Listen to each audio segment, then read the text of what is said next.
20 సంవత్సరాల లోపల గానీ మనం ఎవరైనా ఇంట్లో క్యాన్సర్ బారిన పడ్డారు అనుకుంటే మాత్రం ఖచ్చితంగా మనం కొంచెం కాషియస్‌గా ఉండాలి. అంటే ముందు జాగ్రత్త, ముందు చూపు ఉండాలి. ఇదే కాకుండా ఒకే ఫ్యామిలీలో, ఒకే వంశంలో ఒక అట్‌లీస్ట్ 3 రిలేటివ్స్, ఒక ముగ్గురు రిలేటివ్స్ గాని effect అయ్యారనుకోండి.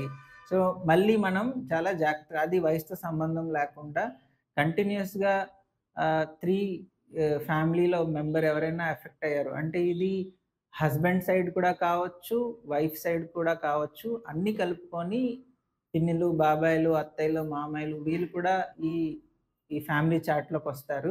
So, at least 3 members third degree, second degree, first degree relatives అని చెప్తా. అంటే ఇమ్మీడియేట్ సపోజ్ మదర్‌కొచ్చిందనుకోండి, నెక్స్ట్ వెంటనే వాళ్ళ కిడ్‌కొచ్చిందనుకోండి, వాళ్ళు ఫస్ట్ డిగ్రీ రిలేటివ్స్ అవుతారు.